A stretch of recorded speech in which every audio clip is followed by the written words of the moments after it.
You know, Alice and I are always looking to be more healthy, and we were just talking about how fasting is one of the best ways to do that, but it's so hard. But the great thing about Prolon is that's not what you're doing. It's not that you're not eating for 5 days. Instead, you're using their science-backed program to convince your body you're fasting. You guys, this 5-day program really is amazing. It comes beautifully packaged and it does all the thinking for you. Each day is its own box. And by following their program, I know I just feel so much better. And I can't wait to experience Prolon Next Gen and continue to see results. For a limited time, you can be first in line to experience the new Next Gen at special savings. Prolon is offering the Prosecutors listeners 15% off site-wide plus a $40 bonus gift when you subscribe to their 5-day program. Just visit prolonlife.com/prosecutors. That's PROLONLIFE.com/prosecutors to claim your 15% discount and your bonus gift. prolonlife.com/prosecutors. On September 3rd, 1990, Betty Jones and Catherine Krigler were raped and murdered in an unsolved case known as the Labor Day Murders. You sure you really want to hear? I do. This is as bad as it gets. There was so much blood that it soaked through the carpet. I never understood how scary it was. That sense of being trapped. Now more than ever, I want to help solve the murder of my beloved grandmother, Mama Betty. Listen to Knock Knock now on Podcast One or wherever you listen to podcasts.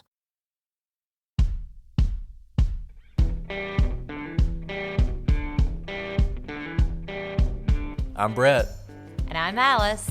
and we are the Prosecutors.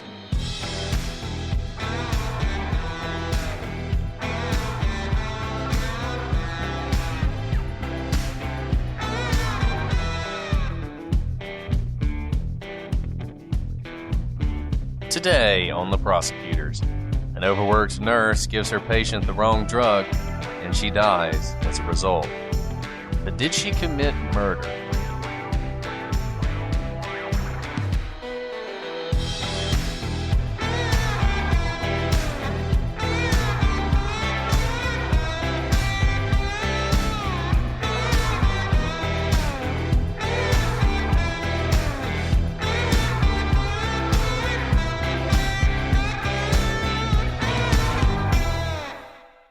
Hello, everyone, and welcome to this episode of The Prosecutors. I'm Brett, and I'm joined, as always, by my late co-host, Alice. You know what? Someone wrote like, oh, it's so annoying. Alice has to respond to all of the descriptors. And I was like, do you not get that? It's like a shtick. It's like, you know, in theater, you do like the warm-ups, like me, watermelon, like because they're warm-ups to get into it. Well, Brett, we need to warm up before we actually talk to each other. And this is our warm up. It's like a soft volley. You know, just get it over the net. And I have no idea what word you just said, so I deflected just now, if you can't tell. Alice, are you trying to say that I'm not being sincere when I call you these words? I'm not saying that is you're ridiculous. not. That is insulting. I mean, let's be honest. You're not being sincere because it's our wonderful listeners who feed you these words. They do. They do. Leif, by the way, is from Joe. Leif is actually Luxembourgese, apparently. And Joe pointed out that Luxembourgese is not a dialect of French. It's actually its own language, but it's much closer to German than French. So I think Leif is also a word in German. It means beloved, and you are beloved, Alice, both by me and by the listeners. That's very sweet. Thank you for that word. It is beautiful. That's a beautiful word. And I just felt like addressing it because I thought that was one of the strangest reviews. It was weird. I'm not going to say it wasn't weird. It's okay. It's okay. Everyone can have their thoughts about our warm-up activity, but I don't know. Some people say you shouldn't read your reviews, but I get such a kick out of the bad ones that it's like the best part of my day. And we like to share them with everyone. And some people think we're sharing them because we're upset by them. We're not upset shaming. By them. Let me be clear. We are shaming. Oh, whoops. Did I just say the quiet part out loud? Oh, yes, you did. You did. And, here we are spending 5 minutes talking about something other than the case, which will piss someone off. And that's fine. That's fine. That's what life's all about, is having strong emotions about things that don't matter. But anyway, I also want to thank, and I'm serious here, I'm not being, all the Australian fans and listeners who wrote in to correct our terrible geography. I am sorry that I don't know more about Australian geography, which is why I need to go to Australia and see you guys. So I'm really hoping that you guys get together and set something up so we can come and you can explain to us that they're states, not provinces, and what the difference between Queensland and New South Wales is. I want to see it for myself on the ground. So that is my challenge to those of you in Australia. Let's see what we can do. Well, guys, we have a new case today. This is one that came highly recommended by a lot of people. It's very fresh. It's about a recent conviction, but not just any conviction and not just any kind of trial. This was what I think may be one of the first in the nation, if not one of the very few in the nation, where criminal charges were brought against a nurse for a mistake made at a hospital that resulted in a patient's death. We are talking about the case of RaDonda Vaught. Those of you who are nurses, I know you've been following this. I know you feel very passionate about this. Alice and I had just the absolute pleasure and opportunity to speak with the Good Nurse, Bad Nurse podcast about this case. It was totally fascinating. We learned so much. We wanted to talk to that podcast before we did our episode because we knew we'd learn a lot, and we absolutely did. Yeah, Brett, that was such an awesome conversation because we try to do as much research as possible. And as much research as you have, it's so different when you talk to someone who lives in that profession, who lives in that culture and that environment. And that's just something that, reading reports or reading things on paper do not bring to life for us until we speak to real life nurses who are overworked, who have been in these taxing situations and can see themselves in this particular case we're going to talk about today. And I just want to thank Tina over there for having us on. You guys, if you're not listening to this podcast, it's a great podcast, particularly if you're in the nursing field. But she has done so much work on this case, and it really was an honor to talk to her. So we're going to dive into this, and we're going to walk through what we think happened here, whether or not we think justice was served, and sort of what the takeaway is for everybody out there, particularly those of you in the nursing field. I know not everyone knows this story, so of course we are going to share it with you. Let's go ahead and dive into that. So, on December 26th, 2017, the day after Christmas, RaDonda Vaught was working at Vanderbilt University Hospital in Nashville, Tennessee, when she received a call from another nurse requesting assistance with a patient, Charlene Murphy. Murphy had been diagnosed with a brain bleed, but she was stable. Her doctors had ordered a PET scan so they could get a better idea of what exactly was going on and make sure that she was fine and that she could be released and she could go home. But as a lot of you guys know, the PET scan, it's a very simple procedure. It's non-invasive. It's basically a large x-ray, but it can be somewhat claustrophobic, and a lot of patients have trouble with that, with MRIs, and with a lot of the different imaging that's done. And Murphy was claustrophobic, and so the doctors had decided, let's give her a sedative, something to relax her, so that this procedure is less problematic for her, easier for her. Vaught said she would get the sedative, she would take care of it. As you know, nurses, even before the pandemic, and this is before the pandemic, even before the pandemic, nurses were overworked. There weren't enough nurses to go around, and so everybody's helping each other out. So this nurse calls down and says, look, I've got some patients I got to handle. Can you help me on this? This isn't her patient, but she's going to help out. So she's told she needs a drug called Versed. She goes to an automatic drug dispensing cabinet and enters a request for that drug. So a lot of you guys have seen this, particularly if you've been in hospitals lately. It's just a big box. You put in the drug you want, and out the drug pops. But when she entered the medication into the machine and indicated it was for Murphy, nothing came up. So she's asking for this medicine. It's supposed to be on Murphy's chart, but it's not. And since it's not, the automatic machine will not give it to her. And there was a reason for this that we would learn later. In fact, the generic name for the medication had been entered onto the chart, something called midazolam. Vaught didn't know that, and she actually could not recall what the generic term was for Versed.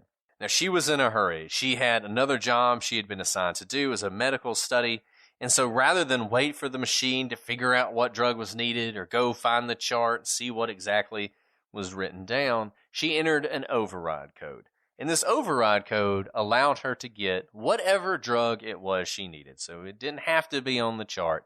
She could type in the name of the drug, and it would come out. So she wants Versed, VERSED. But she only gets through VE before a drug pops up. Without reading what it was, she hits the button to dispense the drug, and out it comes. Now, on top of it was a warning label, but Vaught didn't see that warning, nor did she read the label after she picked up the drug. She noticed it was a powder, which was unusual. Versed is a liquid. Vaught looked for somewhere on the bottle with instructions to reconstitute the powder into a liquid form. She did find those instructions, but she didn't notice the name of the drug that was written above it, nor did she notice the number of warnings about the drug. She didn't read those because she wasn't looking for warnings. Vaught did not have Versed. She had vecuronium, but she didn't realize that, not even as she was administering this drug to Murphy. Versed was meant to calm Murphy, as we said, for her PET scan. But vecuronium was a powerful paralytic and was not at all what Murphy should have received. After giving Murphy the drug, Vaught left. By that evening, Murphy, who was supposed to be released soon, was instead brain dead. She died the very next day. Vaught told police afterwards, "I probably just killed a patient." After an investigation, the Tennessee Medical Board stripped Vaught of her license. But that wasn't the end. The state of Tennessee charged her with reckless homicide, criminally negligent homicide, and gross neglect. After a jury trial, Vaught was convicted of those final two charges. Nurses around the country were outraged. Was Vaught a murderer, or was she a victim of a flawed system that overworked her and demanded far too much of her and other nurses? And like I said, if you're in the nursing profession, you have heard about this case. I have no doubt about it. And a lot of you have asked us questions about the legal procedures and what exactly this meant. So we watched a good bit of the trial. A lot of it is available on YouTube. We're going to walk through the entire case, but let me just say this as I start off. If you're interested in the tenor of the arguments and how the arguments were made and sort of the big picture, one thing you can always do, rather than sitting through all the witnesses and everything else, listen to the closing arguments. Closing arguments are really important because it is the job of the prosecution in closing argument to sort of lay out the evidence that's been presented, tie it all together, and explain how the evidence proves the elements of the charges against the person. So in a case like this, that is particularly valuable. And then you have the defense who comes up and makes their argument for why the prosecution has not made their case or why there's reasonable doubt. And you'll often have a really good idea of the defense's strategy. Remember, for the most part, the defense, all they're doing is asking questions of prosecution witnesses. And so you can get an idea of their argument, but it's really not until the end when they tie it all together that you know for sure. And then the prosecution, who always speaks last because it is their burden, they have a rebuttal where they can address the arguments made by the defense. We will put those three things on the website so you can watch them. From those, you can get to a lot of the witness testimony as well. So I recommend all of you who are really curious about this, check those arguments out because I think they'll help. Brett, I think you and I both know a thing or two about debt. Both of us went to law school, came out with a lot of debt, and really a personal loan could be your solution if you have any sort of debt. Loans usually come with fixed monthly payments and making them a simple way to pay off your credit cards. Plus, loans usually have lower interest rates than credit cards do, and Credit Karma can help you find the best option for you. Credit Karma uses your credit card data to find loan offers that are personalized to you, so you can have a better idea of what loan amount you can get approved for. You're so right, Alice. I graduated from law school 15 years ago and still dealing with those loans and the stress of it always hanging over you. If you want to get rid of that, Credit Karma can help. They can show you your chances of approval so you can choose between loan offers that you're more likely to get approved for and apply with more confidence. And the best part, comparing loan offers on Credit Karma is 100% free, won't affect your credit scores, and can save you money. If you're ready to apply, head to creditkarma.com/loan offers to see personalized offers. That's creditkarma/loan offers to find the loan for you. You won't regret it. creditkarma.com/loan offers. Alice, I'm really excited to talk about one of the more unique sponsors we have on the show, The Jordan Harbinger Show. We have talked about this. It is a podcast you should definitely check out since you're a fan of high-quality, fascinating podcasts hosted by interesting people. This is a show that covers a wide range of topics through weekly interviews with heavy-hitting guests. And there are a ton of episodes you'll find interesting since you're a fan of this show. If you love true crime, check out the episode with Sammy the Bull Gravano and see how the mob really works. Or listen to Amanda Knox tell her harrowing story of false accusation. There's an episode for everyone, no matter what you're into. The show covers stories like how a professional art forger somehow made millions of dollars while being chased by the feds and the mafia. Jordan's also done an episode all about birth control and how it can alter the partners we pick and how going on or off of the pill can change elements of our personalities. This podcast covers a lot, but one constant is Jordan's ability to pull useful pieces of advice from his guests. We really enjoy this show, and we think you will as well. Search for The Jordan Harbinger Show. That's HARB as in boy, IN as in Nancy, GER on Apple Podcasts, Spotify, or wherever you listen to podcasts. The Prosecutors Podcast is brought to you by Progressive Insurance. Let's face it, sometimes multitasking can be overwhelming. Like when your favorite podcast is playing and the person next to you is talking and your car fan is blasting, all while you're trying to find the perfect parking spot. But then again, sometimes multitasking is easy, like quoting with Progressive Insurance.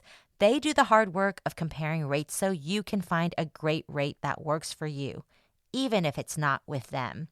Give their nifty comparison tool a try, and you might just find getting the rate and coverage you deserve is easy. All you need to do is visit Progressive's website to get a quote with all the coverages you want, like comprehensive and collision coverage or personal injury protection.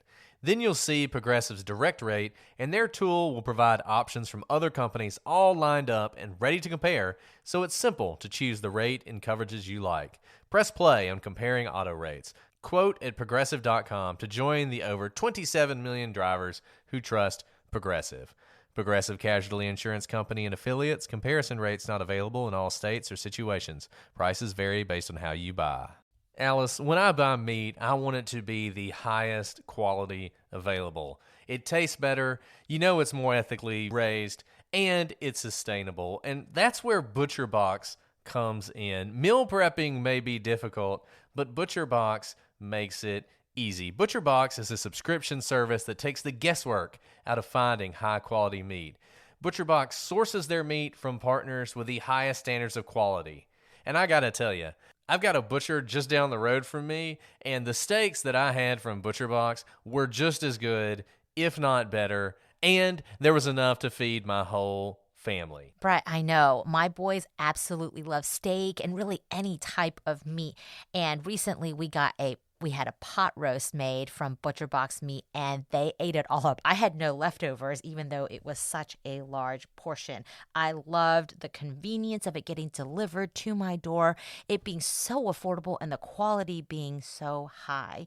Now, every month, Butcher Box ships and curates a selection of high-quality meats right to your home and free shipping for the continental U.S. That's no antibiotics or added hormones in the meats, and each box contains between 8 to 14 pounds of meat, depending on the box you choose. That's enough for 24 individual meals. So this is your chance to never have to shop for ground beef again. That's right. Butcher Box is giving new members free ground beef for life. So sign up at butcherbox.com/prosecute and get 2 pounds of ground beef free in every order for the life of your membership. Log on to butcherbox.com/prosecute to claim this deal. Did you know that parents rank financial literacy as the #1 most difficult life skill to teach? Meet Greenlight, the debit card and money app for families. With Greenlight, you can send money to kids quickly, set up chores, automate allowance, and keep an eye on your kids' spending with real-time notifications. Kids learn to earn, save, and spend wisely, and parents can rest easy knowing their kids are learning about money with guardrails in place. Try Greenlight risk-free today at greenlight.com/Wondery. Bombas makes the most comfortable socks, underwear, and T-shirts. Warning, Bombas are so absurdly comfortable you may throw out all your other clothes. Sorry, do we legally have to say that? No, this is just how I talk, and I really love my Bombas. They do feel that good. And they do good, too. One item purchased equals one item donated. To feel good and do good, go to bombas.com/Wondery and use code WONDERY for 20% off your first purchase. That's BOMBAS.com/Wondery and use code WONDERY at checkout. Ryan Reynolds here from Mint Mobile with a message for everyone paying big wireless way too much. Please, for the love of everything good in this world, stop. With Mint, you can get premium wireless for just $15 a month. Of course, if you enjoy overpaying, no judgments, but that's weird. Okay, one judgment. Anyway, give it a try at mintmobile.com/switch.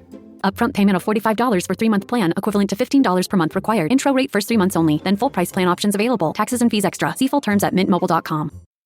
The way we want to start our discussion about this, though, is to talk about the charges. I think if we talk about the charges first and then get into some of the facts, it'll help frame our discussion and maybe give some clarity to people about what happened. Let's start with reckless homicide. This was the first charge that Vaught was charged with, and it was the one that she was acquitted of. So she is actually acquitted of this charge. Let me read you what reckless homicide is in Tennessee. The reckless killing of another.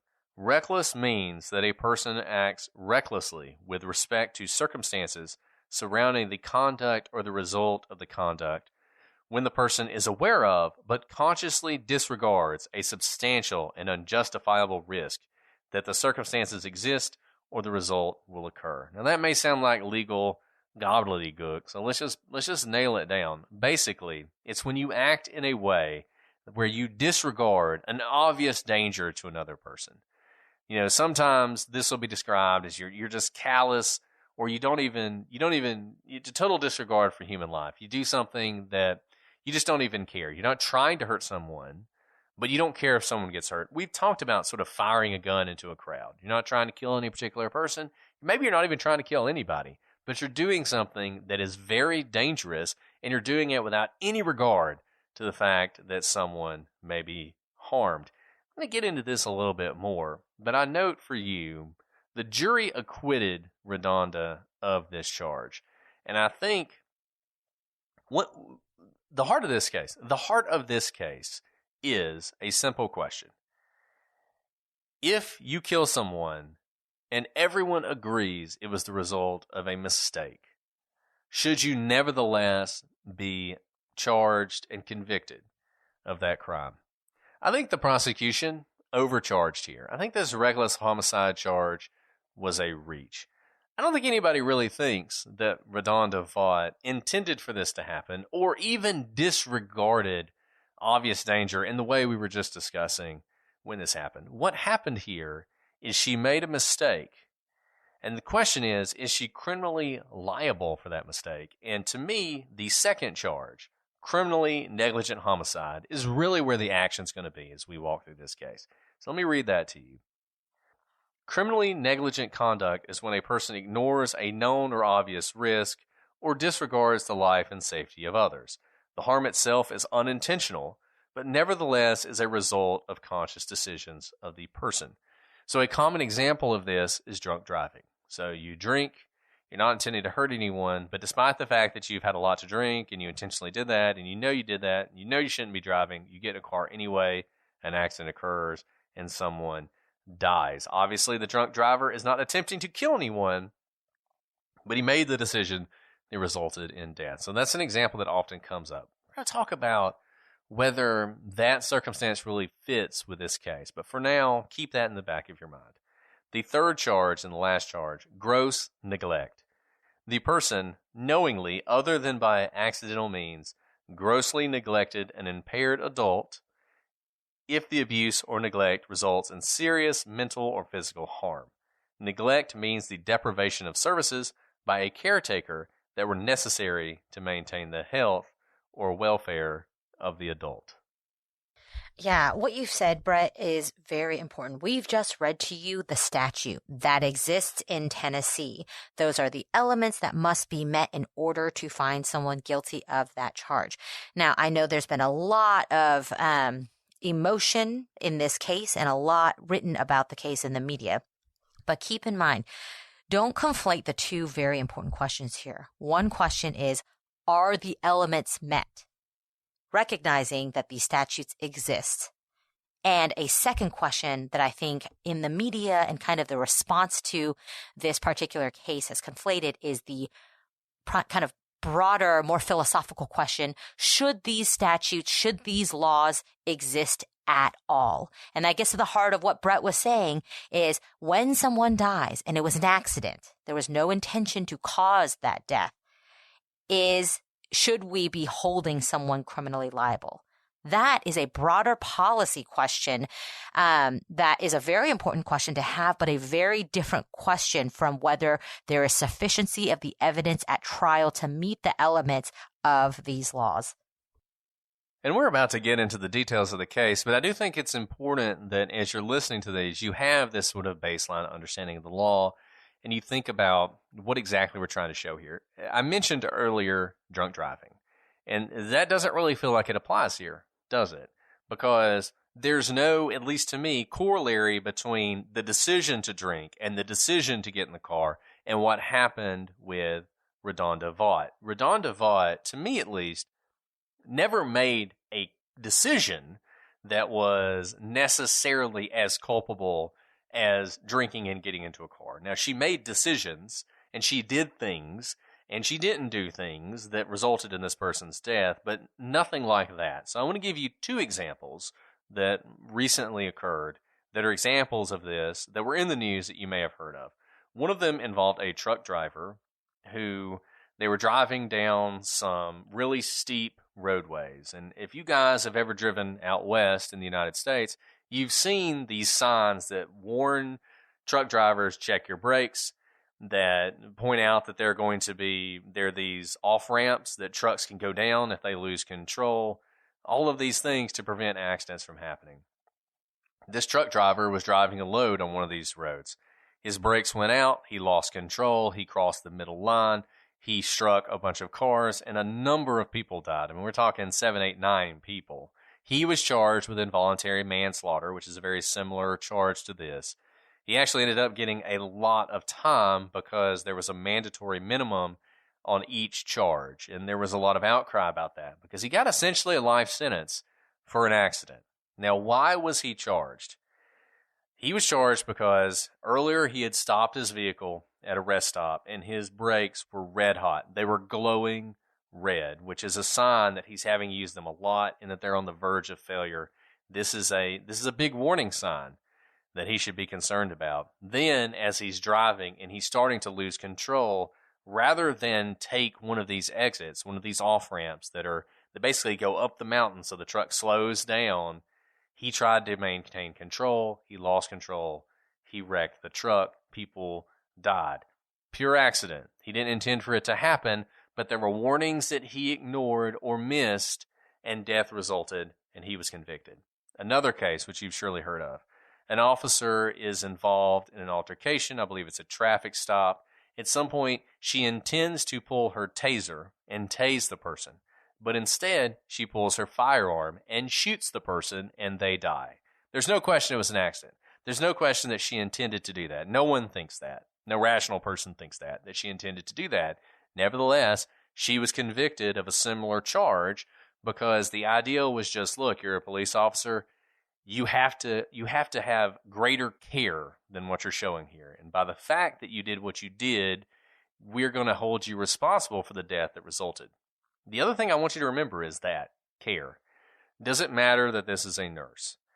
Is there some sort of higher duty on nurses, a duty of care vis-a-vis their patients that maybe an ordinary person wouldn't have? Didn't come up so much in the trial.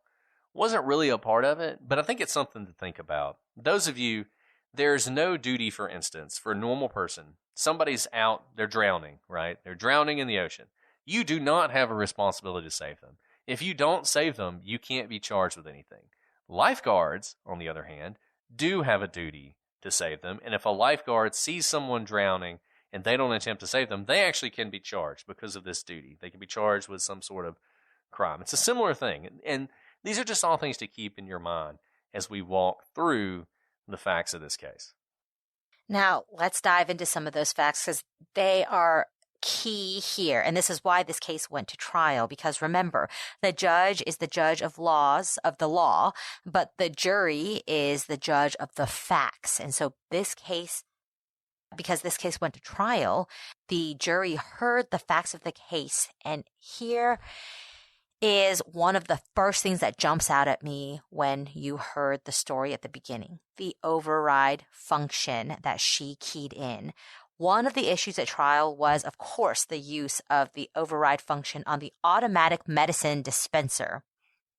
As you heard, when the drug was first typed in, because the generic name of the drug had been put into Murphy's file, when Vaught put in Versed, the automatic medicine dispenser would not pull up any drug, and therefore she was not able to access any drug. Kind of trying to get this particular task done, she went ahead and did the override code as opposed to try and figure out what drugs were on Murphy's chart and whether there was a generic name on there. Now, for quite some time, the automatic dispenser had not been working as expected. The machine would take forever to dispense medication or wouldn't do so at all, and nurses were instructed just to override the system and manually enter the request for the drug. However, there was testimony by the administrator that those problems had been fixed by the time of Murphy's death. In fact, at that time, only 3% of medication requests included an override. So even if the previous practice had been that the machine was broken, nurses go ahead and use the override code, by the time Murphy's situation came about, only 3%, a very, very small percentage of the medication requests needed an override code. Still, if Vaught tried to get the drug and something was wrong, she may have believed that this was a reoccurrence of prior problems. And it's easy to see how the issues the hospital had suffered before could have led to the override situation occurring, especially if at these times, this is the day after Christmas, this isn't even her patient, you're trying to get through all your tasks, so this is an additional task on top of all the patients she had to care for. You can imagine that muscle memory may take over if for the past however many months you'd been using an override code, and more recently you no longer needed to, but when you see that there is no drug coming up, your muscle memory may kick in to do that override code. And this is sort of one example of something we talked about with the Good Nurse, Bad Nurse podcast. And that's, to what extent is the system responsible for what happened? And this, by the system, I just mean sort of the way Vanderbilt was running everything, nursing in general, and how just as part of the system, you almost become accustomed to doing things that seem problematic. So the automatic drug dispensing machine exists for a reason. I mean, there's a reason it exists. It's a protection.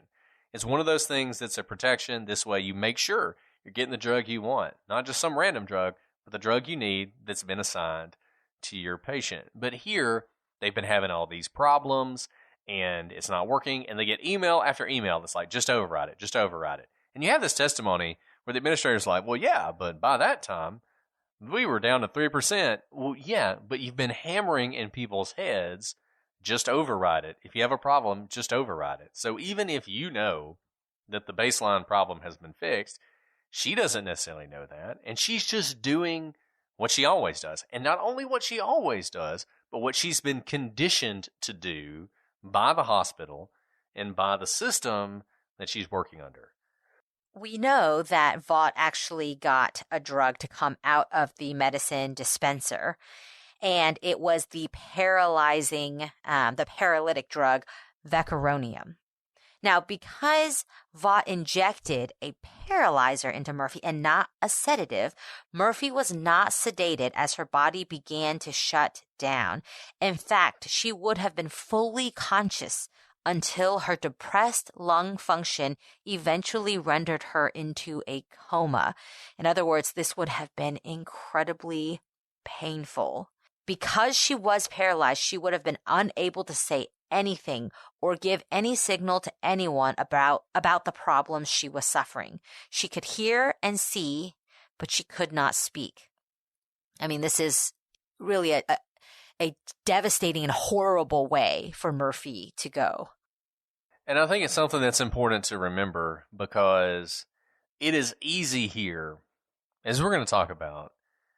RaDonda Vaught is a very sympathetic defendant for a lot of different reasons, not least of which that she has completely owned up to what she did.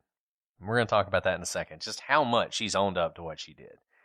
And it's easy to worry about her, and it's easy to worry about sort of the meta problem here and the consequences of this prosecution. But I think it's also important to remember Murphy.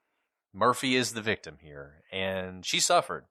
And I think everyone agrees that she suffered, and that this was a really horrible way to go. And I think RaDonda Vaught would tell you that. And I think she would tell you that she's haunted by this, haunted by what happened. And I think it's important to remember that it's not just about the defendant. There is also a victim, and there is someone who paid for their life because of these mistakes that happened. Now, in a case like this, you're going to have experts, because I don't know anything about nursing. I don't want to speak for Alice. She probably was a nurse at one point. I don't know anything about nursing, except for... Alice doesn't know anything about nursing either. Except for the nurses that have cared for me throughout my life, who are wonderful. And just to reiterate, and yes, and they are amazing. I mean, when my son was in the hospital, when he was in the NICU, just angels, right? I mean, just amazing people. I have nothing but respect for nurses, but I have no idea what you guys do. I don't understand what you do or how you do it or what you're doing, why you're doing all the things you're doing. It's a complete mystery to me. It's going to be a complete mystery to the average juror. I mean, this is one of the interesting things about the jury system. We love the jury system. It's the greatest thing in the world. But what you're doing is you're putting 12 people who don't know anything about anything on a jury, where they're having to make decisions based on highly technical things.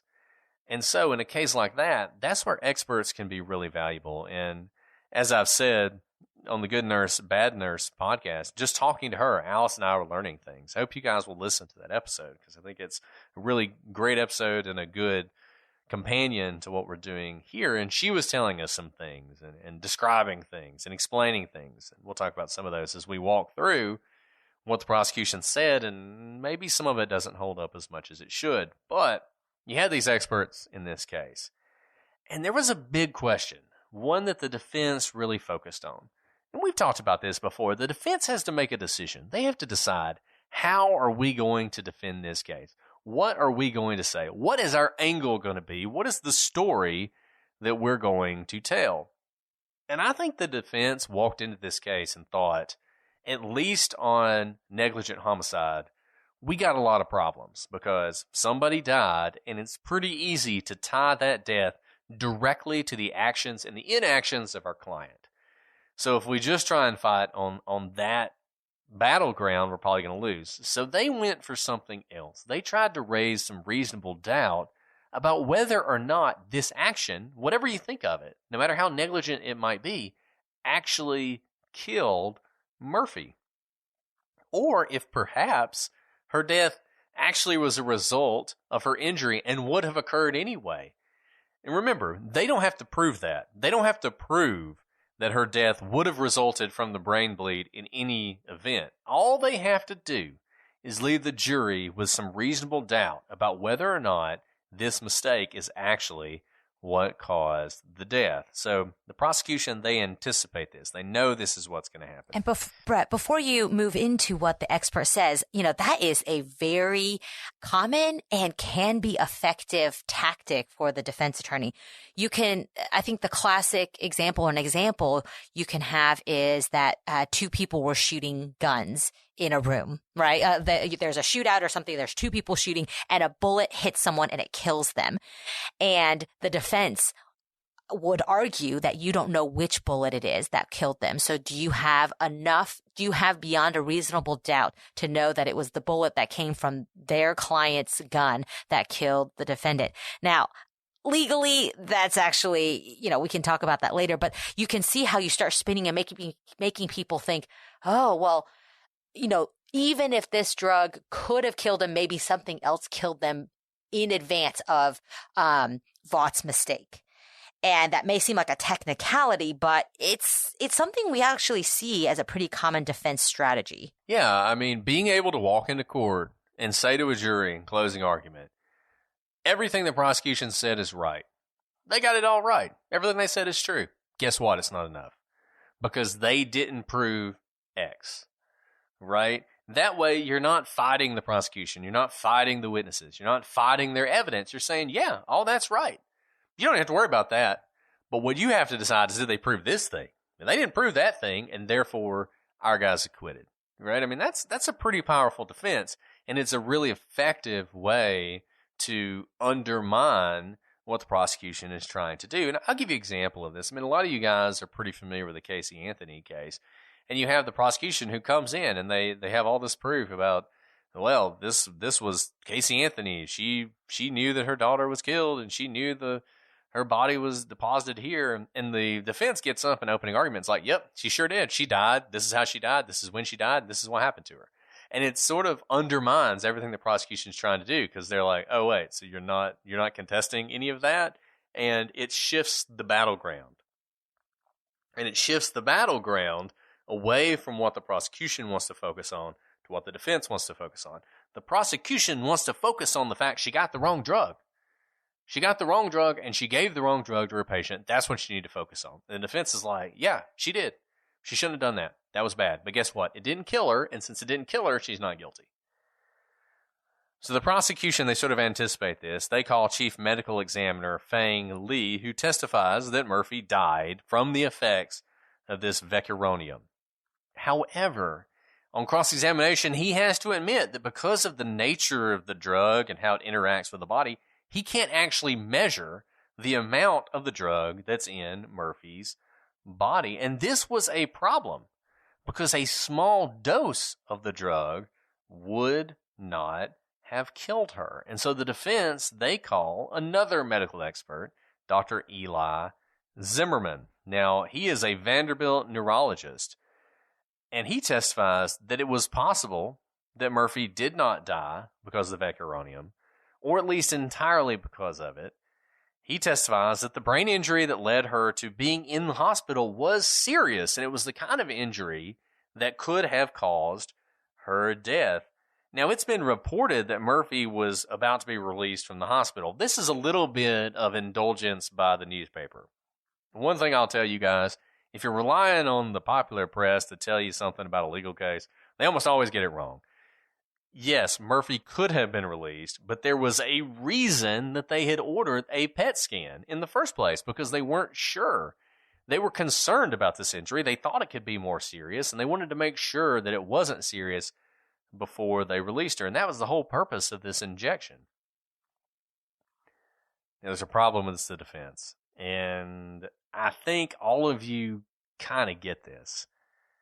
It would take some serious suspension of disbelief to think that Murphy just so happened to die immediately after an injection of a potentially deadly medication, but nevertheless, the drug had nothing to do with it. And then you have the words of RaDonda Vaught herself, who told the medical board, "I know the reason this patient is no longer here is because of me. There won't ever be a day that goes by that I don't think about what I did." And I feel like this argument about how she died might be a pretty good example of the difference between any doubt and reasonable doubt. And we've brought this up before. What is the difference between having some doubt about someone's guilt and having reasonable doubt about their guilt? You might have some residual doubt about, well, it's possible she just died of the brain bleed and it had nothing to do with the drug. I don't know that that's reasonable doubt. I don't know that it's reasonable to believe that she just so happened to die right after she was given a drug, but the drug didn't have anything to do with it. And I think that's sort of the problem the defense has here. Even to the extent they raise some doubt, I don't think it's a reasonable doubt. Yeah, and really what is so, heart-stopping is what you said last there, Brett, Vaught's own words. Now, in one sense, isn't this what we teach our children? Immediately confess and tell the whole truth of what you did. And those words 100% acknowledge her mistakes and accepts responsibility. But as we know now, the prosecution used many of Vaught's own words against her. In addition to what she said to the medical board, she also told law enforcement that she, quote, probably just killed a patient. And this was soon after she had injected Murphy with the vecuronium. In fact, much of her statements to the medical board were used against her. For instance, she told the medical board that she was, quote, complacent and, quote, distracted. She admitted that she did not double check the medication, even though she had multiple opportunities to do so. And she said the death was, quote, completely my fault. Now, the fact that so much of what she told the medical board was used against her has raised concerns among the medical community, understandably. This is because the medical field is run by people, and people are not perfect. Mistakes happen. Mistakes happen at hospitals, and they happen in the medical field somewhat regularly.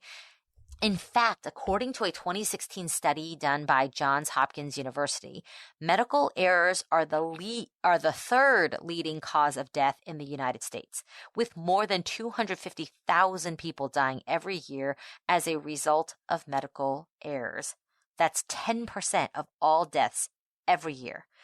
So to give you some idea of how many people that is, the second leading cause of death, cancer, kills 500,000 people.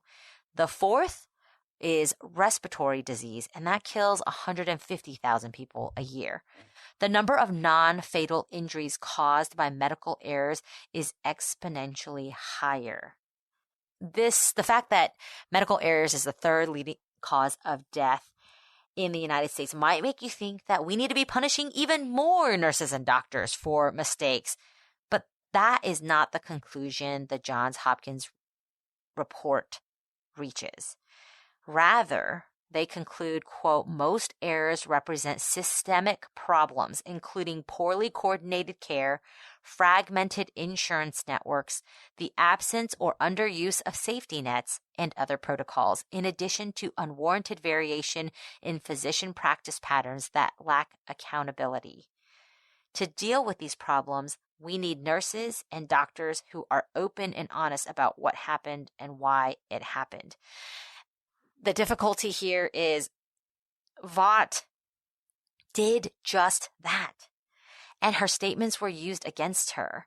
And so, of course, there is the unintended consequence and the fear that this case may actually lead to more deaths in the years to come because people are unwilling to accept responsibility to alert someone right away if the recognition of their mistake may be able to be turned around to save a patient. And furthermore, it's going to make the medical board's job harder because they will have people not wanting to speak to them, not wanting to be candid, not wanting to be straightforward. And it would be more difficult to know what actual practice is like and to identify the systemic problems that the Johns Hopkins study found. And, you know, I've seen and read a lot of medical board investigation reports or interviews with people who have been brought in for questioning for mistakes or intentional misconduct that they have done. And the medical board is not a law enforcement body, right? They're a regulatory body for a profession. You pay to be part of a board. We pay to be part of a bar, a legal bar, in order to practice. They govern, you know, how we're able to practice. They certify us. They give us certifications so that people know that we are trustworthy based on this regulatory body. And that's what the medical board is. So you can imagine that a nurse talking to the medical board is simply speaking to their association that they know they are governed by, but they're not talking to the police. Now, in Vaught's case, she was just as candid with the medical board as she was with the police. So there wasn't any gaming of the system on her part, but there does seem to be a bit of a switch and bait because the medical board is trying to make sure that they are keeping the profession regulated in a way that keeps out bad actors or anyone who could hurt people who are being treated, right? And so you would think that speaking with them, we're all on the same page. We're trying to get to the same result, which is make sure the patients are getting good care. But law enforcement are looking at Vaught's statements as admissions of guilt. And that's exactly what the prosecution uses her words for, admissions of guilt. In the court of law, usually hearsay is not allowed, right? We've had lots of conversations about hearsay. Hearsay is where a statement made outside court is offered for the truth of the matter asserted. And in this case, the prosecution is able to use Vaught's own words in court, not because she is saying them in court, but because of an exception to the hearsay rule, which is statement of a party opponent, meaning because she is a defendant and it's her own words, it gets to be brought in as evidence. Yeah, the whole bit about how anything you say can and will be used against you is 100% true. And in many ways, I feel like this is the heart of this case. We're going to continue and talk more about what RaDonda did, and we're going to walk through for you everything that she messed up and all the different places that she could have prevented this. I'll just go ahead and lay my cards on the table. As far as looking at the statute, looking at this criminally negligent homicide statute, applying what happened, applying the law to her, I don't think there's any question she's guilty. I just don't think there's any question. Just as a matter of law, when you look at what she did and you look at what happened, I think she's pretty clearly guilty. One thing to remember, though, that doesn't mean she should have been prosecuted. And it certainly doesn't mean that the prosecution should have used the evidence they used. Now, this is really hard because as a prosecutor, this evidence lands on your plate. I mean, you have someone saying, this person is dead because of me. I am the reason this person died. No one besides me bears any responsibility. I was complacent. I was distracted. Completely my fault. I know the reason this patient is no longer here is because of me. It's hard not to use that. It's hard not to just think, man, this is an easy conviction. Let's go with this, right? But then you think about, why is she saying this? In what circumstances is she saying this? She's saying this because she wants to prevent it from happening again. She wants to give the boards the information they need to know what went wrong and why did it go wrong. And I got to tell you, if I was a nurse or a doctor and something like this happened on my watch, I would be like, you can talk to my lawyer. I'm not saying anything about this. Because now that all of those things can be used against you and will be used against you in a court of law, my interest in preventing this from happening again is high. My interest in not going to jail is higher. And I think that sets up some really terrible incentives and makes the situation much more dangerous. Remember, why do we prosecute these cases? We prosecute cases for a bunch of different reasons. I mean, one of them is to punish people. One of them is you have some bad people. We forget this sometimes, and this kind of bothers me. People act like the only reason we put people in jail is for rehabilitation. No, that is not right. We put people in jail to punish them. If you do something horrible to someone, you need to go to jail because you need to be punished. And if you're rehabilitated, that's icing on the cake. I'm not really worried about you. I'm worried about giving justice to the victim, right? That is a very different kind of crime than what we have here. That is a crime where the person intentionally does something and they do it with a mens rea of, I'm going to hurt somebody, right? I mean, think of a murderer, think of a rapist, think of somebody who beats someone, anything like that. This is very different. We do not punish these crimes because the person is guilty in a way that must be punished. This is really about deterrence, which is another one of the reasons we punish people. This negligent homicide stuff, we really want to stop people from doing these things. All of us speed.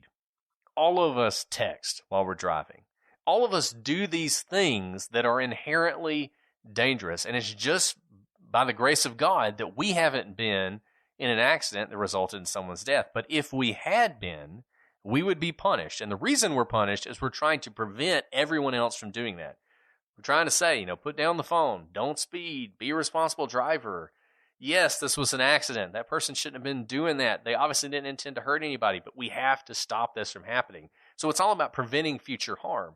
The problem here is by prosecuting this woman in the way she was prosecuted, we're actually almost ensuring future harm will happen because we're not going to have the feedback that we need. And I think that is, it's an issue that's almost bigger than the law. It's hard to expect a local prosecutor to take all that into account when they have a dead person on their hands and they have these kind of statements. But I almost feel like you have to, because the danger from pursuing this prosecution is awfully, awfully great. Well, we're getting to the philosophical arguments already before we even get to the the results of the trial. But you're so right, Brett. I've already used the term unintended consequences, but in a case like this, you as the prosecutor really have to step back from your studying of the notes and the drugs and the interaction of the drugs and step back for a second and see what is the effect on society, because you've got to know bringing a case like this is going to just shake the earth beneath your feet. And it, in fact, did. I'm not sure that they quite realized what type of a response it would get, because, this happened. Murphy died before the pandemic. And this case went to trial in the midst of the pandemic when there was everyone knew that the pandemic was putting immense strains on the hospital system, right? We knew that we were told, stay at home so you can flatten the curve so as not to overwhelm the hospital system, the medical staff, the medical devices. And there was words, every day in the news at this time about nurses and doctors having to come to work sick back when we didn't know really the effect of what COVID did to the body. They were these martyrs going into an unknown situation, trying to wear the best PPE, best protection that they could possibly have, but not knowing if it would be enough to protect them from a virus that was still largely unknown, but seemingly very dangerous and very transmissible. And there was a huge outpouring, rightfully so, for the medical community for taking care of us while everyone was holding away, trying to stay away from the virus. They were, charging straight into the fire, so to speak, each and every day to take care of us.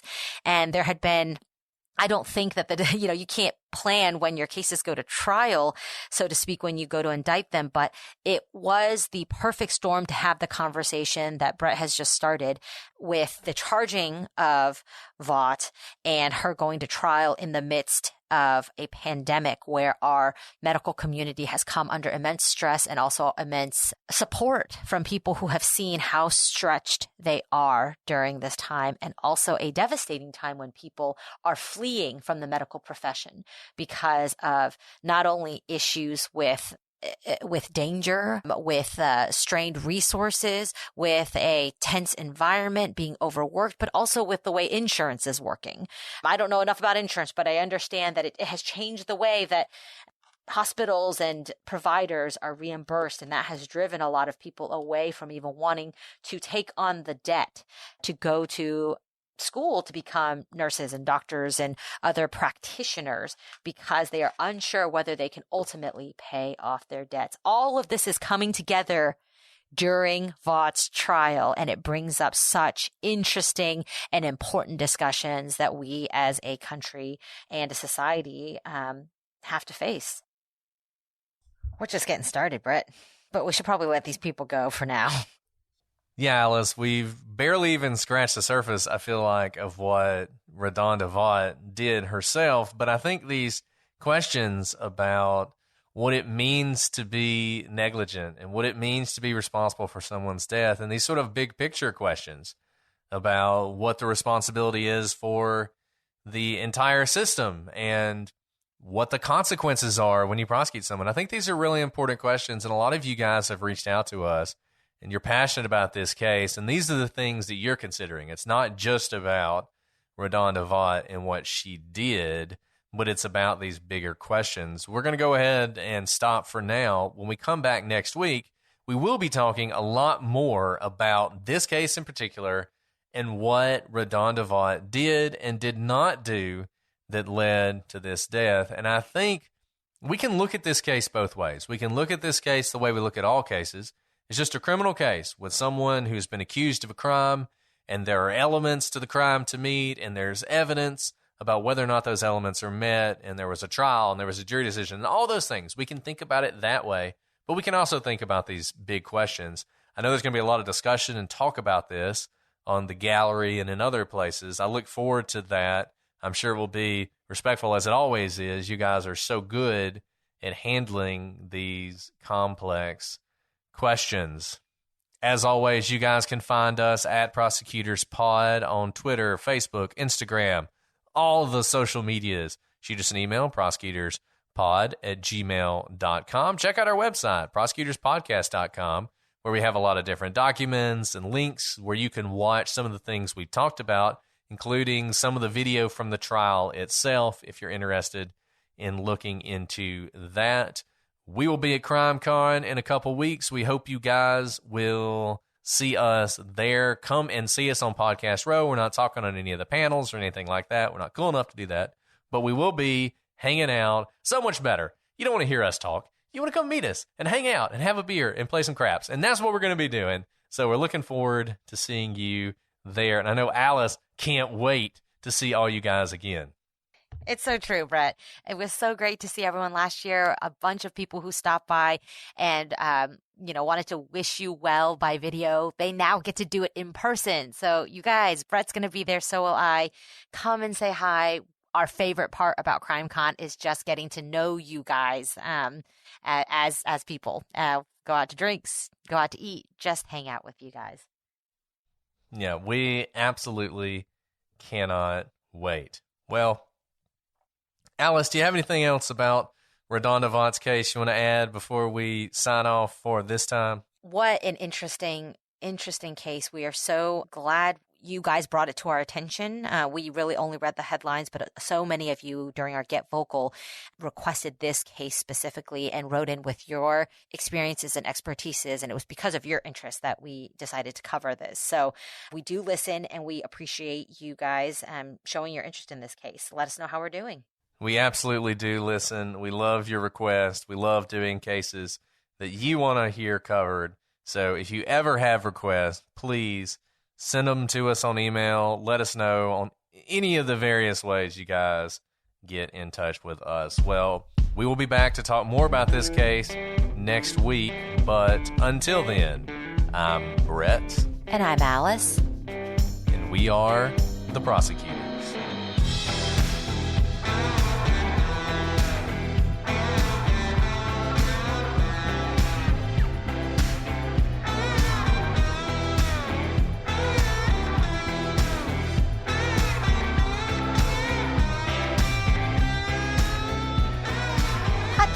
See that? more meaty That nose. review that said you giggle too much. Oh, so nice. Also, how, like, misogynistic. I don't know. I don't know. I'm gonna giggle all I want. The Lady Vanishes gave us a nice shout out. Did they? I did not. It's funny because they probably have like 10 times as many listeners as we do. But here's what they said. Wow. Every now and then you wake up and see something really surprising. Top U.S. true crime podcast, The Prosecutors, has reviewed the Lady Vanishes podcast and praised our investigation. Thanks, Brett and Alice, for listening and being so supportive of our podcast. Oh, that's awesome.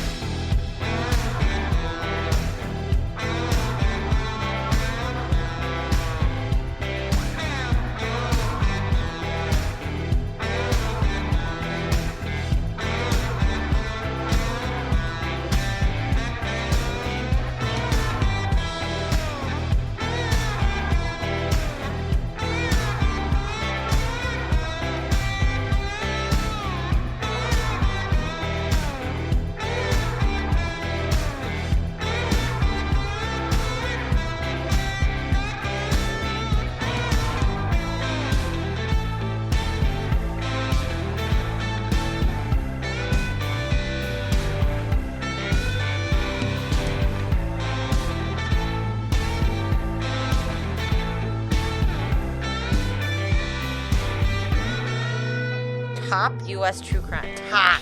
I don't know. If she thinks we're top, then we're top. Then we're clearly top. Anyway. Okay, sorry. I'm going to get to this. Okay.